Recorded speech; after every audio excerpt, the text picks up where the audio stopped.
Alrighty guys, and welcome back. We are going to be recording our next part of our 7 Days to Die guide. We are leaving the trader and we are heading all the way over here. If you remember from the last video, this is going to be a quest that is going to require us in order to basically loot a point of interest. Now, the points of interest do scale up. They're at anywhere between Tier 1 and Tier 5. When I get closer to the destination, I will be able to show you what I'm talking about. Now, this gun is only going to be used in case of emergencies, ladies and gentlemen. I do not plan to use it otherwise. Now, there is something you can do at this quest or at this location, but I'm not going to bother doing it, okay? So we can do this point of interest and loot it twice. Whenever you walk over towards this item, or not this item, sorry. Let me just... Okay, here's a prime example. Do you see this crate in front of me? I'm going to open this crate, and we're going to kill that crawler. That is making no sound at all. It's not very good. We're going to apply all the bleed stacks we can. It's very important that you always spec into your melee weapon early game, because you'll be using it a lot, and it'll allow you to be more productive. Okay, come over here. Grab our quest. Or, sorry, grab our... Okay, a wiring book. Notice what's going to happen. Here's another example. This here is bulk wood. Cutting this down gives you almost twice the value of cutting down a tree. Now, these are always found around different points of interest. And it's very important to loot them because it gives you a large amount of resources for a very little amount of time. Okay, so let's quickly start this quest. And when I start this quest, it'll reset this entire house. That does include anything that is attached to the point of interest, such as the loot box that we grabbed, such as this. It'll also respawn all the zombies and the final chest. Look at the HUD on the top right-hand side of the screen, where it says Johnson's Family Cabin. Do you see one red skull? That means this is a one-star point of interest. We're looking for the crawler, see if he's there again. There he is, still silent as before. Some zombies can change locations, and zombies can change grade as well. Just to keep it fresh, just keep that in mind. He should be able to bleed out really shortly. Let's let him bleed out. There he goes, 400 experience in the bottom right-hand side.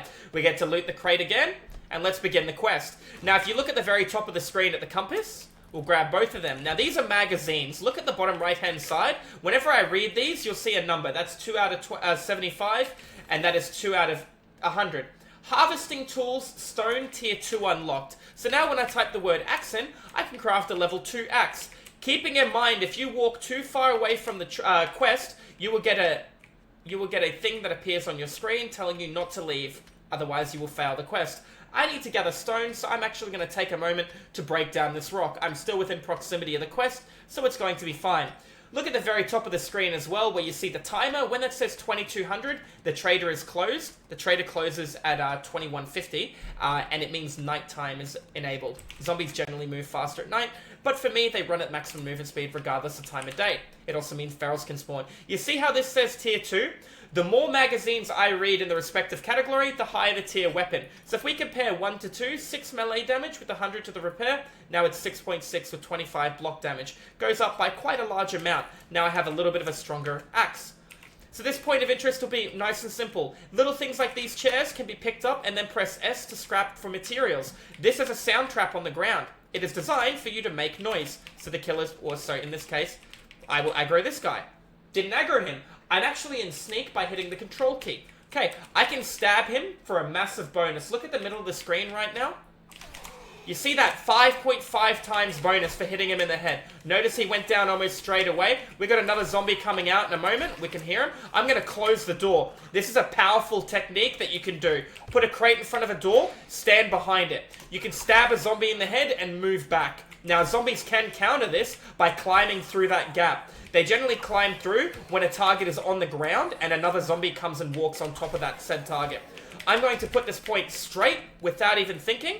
I'm going to put this straight into agility. Why? Because it is going to increase my headshot damage to 230 rather than 220%. Character is a little hungry. It's very important that we loot the entire kitchen. We are looking for cooking books. The more cooking books we get, The faster we can make grilled meat, bacon, and eggs, and the less food penalties we will run into. Do not be afraid to spend your early game money on food, medical supplies. Too many people try and preserve it and pay the price. I found some food. I'll hold on to the coffee. I can eat this as well. However, it's going to give me a penalty to water, so I won't. I will hold on. Well, I'll actually eat the corn as well. The corn won't give me a penalty. We'll drop this and this. We don't need it. Notice a sound trap on the ground. We're going to probably aggro a zombie in a second. That is a fake zombie. This here is charcoal if you need it for a campfire. Looking for a zombie. There should be about 6 zombies in this point of interest. Maybe 5. Don't see them? That's okay. Looks like we're able to walk right past. By the way, everything is a material. You hear that sound that you're hearing right now? That's cloth fiber. So when I break this, I'll actually gather cloth fiber, which I can use to make bandages. Now remember, you can also use the stuff outside. Cotton in order. Paper is used in making shotgun shells. I can break the body if I need any of these materials. I don't need them right now. A sound trap at the bottom of the stairs. Let's get rid of that. Let's move up. Notice that my character is still sneaking. Look on the left-hand side is how visible my character is. I made enough noise. Let's put that crate there. We got a zombie there that didn't aggro. That's good. I'm going to let this zombie out. I'm going to try and take a couple of headshots. When that zombie falls over, we're going to repair this. We're going to turn and we're going to headshot this gentleman for the sneak damage bonus. 350% sneak bonus. We got another zombie in there too. Now remember, I told you zombies can stack. What you see there was a critical hit. So he died based on how high my crit chance is. Every point I put in agility is going to increase my crit chance. I'm not too scared of this guy. I'm going to open this. I'm going to close the door. Even though I'm in a dead end, we can attack through the door. He's going to hit the door once. He fell over before he did. Crouch down, hit him in the head. Certain things do get bonuses towards headshots when enemies on the ground. Good thing about toilets is you can actually break a toilet and you can gather pipes. A lot of people don't know how to get pipes early. It allows you to make a pipe baton. It's also used in repairing pipe rifles, pipe guns, all the tier 1 firearms in the game. We hear a zombie. That's okay. Same zombie as before. Take a stab to the head. Take a follow-up stab. Take a triple stab. Run down the stairs so he didn't get the hit. One more hit to his head will knock him over. Jump and hit him in the head. There you go. It's all about poise. Remember the numbers. Zombies do not get poise back. Okay, let's walk into the room. Do we see any loot? Check the nightstand. Just press R. Loot nice and quickly. This bed here, cloth fragments. Let's grab it. Now, we didn't need to kill all the zombies, but we are at the loot room right now. We can see the chest that says fragile. A tier 1 loot chest. We'll have average supplies in it. It's based on my character's game stage. But anything's better than nothing. Let's have a look at what we get. A first aid bandage. Fantastic. Now I can heal myself if I need to. A pistol book that allows me to craft AP rounds, armor piercing rounds. I won't be able to use that for quite a while. I have pistol ammo too, which I will need to hold on to. Cash, a couple of armor parts. We see medical supplies on the wall too. Now, if this actually gives me a medicine... Beautiful. This book here, or magazine, you need to read 4 times to unlock level 5. Look on the bottom right-hand side of the screen. You see where it says 2? Once that's at 5, I can make medical supplies. Behind paintings, there's sometimes secret loot. So don't be afraid to break a painting. There you go, behind this one example. It's always a big painting, it's not a small painting. Okay, we can just walk out through the balcony, grab the metal camping chairs and scrap them. And now we run back to the trader. I actually hurt my character a little bit. He made a sound when we actually fell down there. So that's not too good. We got a zombie on our left and he has a runner. Unfortunately, I don't want to have to kill him, but I don't have a choice. I would like to get back to the trader before nighttime. So I'm going to burn some ammo here. I'm not spec'd into the guns, so I'm not going to do a lot of damage when I hit a zombie with it. The reason I did that is because the trader closes at 21:50. Now, respectfully, I would like to grab a quest so I can do that quest at nighttime. When nighttime occurs, the game gets a lot more difficult, so be very mindful.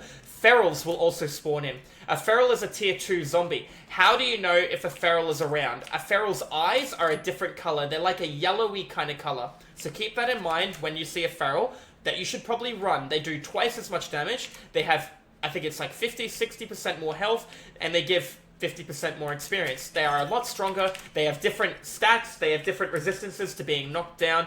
Quite difficult to deal with. Now, you'll notice that my character's food and water are nearly at halfway. I can't have this. Well, I guess I'm gonna have to pay. This is the loot he is dropping. I would love to grab the cooking weekly, but I think the smartest thing for me to get is first aid bandages. Lockpicks are good too, don't get me wrong, but staying on top of my medical supplies until I can actually get medicine is important. I'm just looking at the name of these quests. Listen up, jackass. You want work? Then show some respect. You see how that says construction? That's very attractive towards me.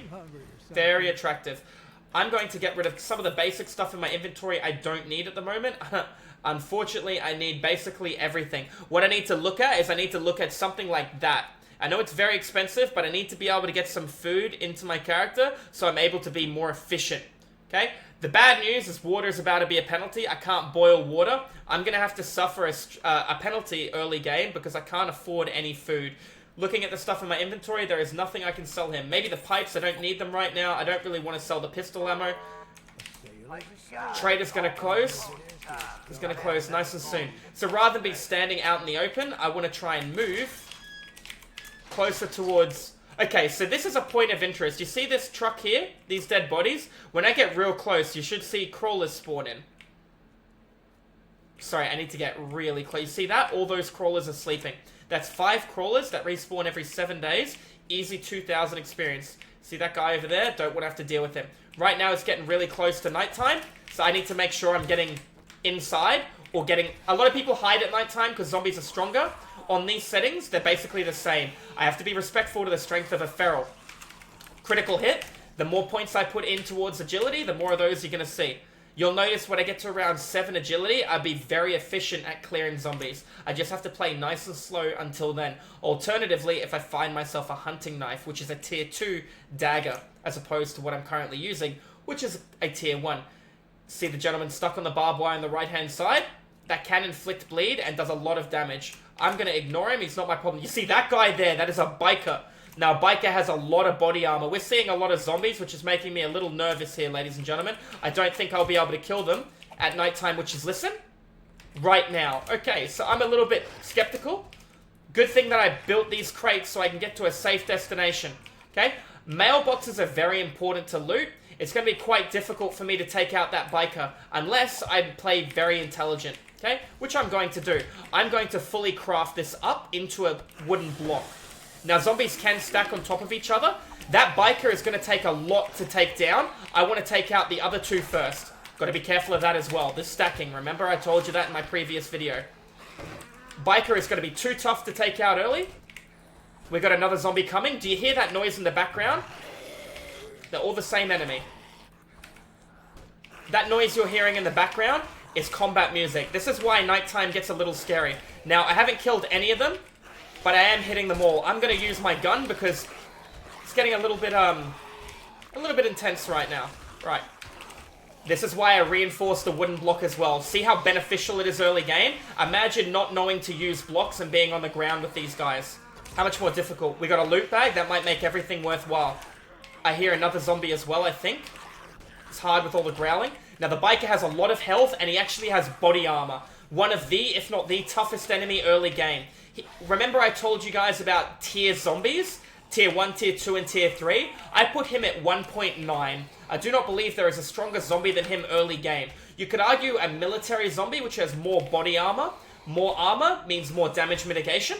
However, this gentleman does the most melee damage out of all zombies that are Tier 1 in the game. Hence, I put him at the top of the food chain. He doesn't do a lot of structure damage.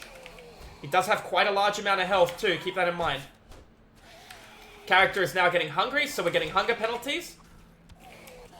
There you go, 750 experience. Hopefully we get a little bit of food in the loot bag. What do we have? We got duct tape and books that allow us to make a higher level crafting tool. That's fantastic. I see an arrow there. I'm going to break this down. I think this is a perfect example of why you have to be very careful at nighttime and make sure that you can clear the zombies when you can, or you can easily get overwhelmed. I hear another zombie. You see his eyes? This is a feral, ladies and gentlemen. A feral has more health and does more damage. Notice it's hard to hit him in the head because of the range of the knife. If I had a machete, it'd be much easier, or a spear. Now he's doing double the damage that he normally does to structures, and he's going to take more hits to kill. He is a tier 2 zombie, even though he looks like the previous zombie. So he is even more devastating or more scary than the biker. I can critically hit him, but my crit chance is significantly lowered against him. So we are trying to get that cheeky headshot. We are stacking up the bleeds right now. Respectfully, if I try and fight him on the ground, we will lose our character. I have to be a bit more careful and not let that happen again. So you see how important these crates are early game? Even with 7 points in agility, if I didn't have a hunting knife, I'd be intimidated to fighting this guy on the ground. always try and make sure you're repairing. You notice that I keep it on number 1 and number 2 because those are the keys that I use most often. Very important because there are some zombies, 750 experience, the same as the biker. There are some zombies that do higher building damage, so remember that, such as a builder. Alright guys, we're going to cut the video here. Hopefully you enjoyed the third part towards the 7 Days to Die Beginner Guide series. Let's show you what to do at nighttime and how to stay alive in the next video. I'll see you guys there. Have a good one. Cheers.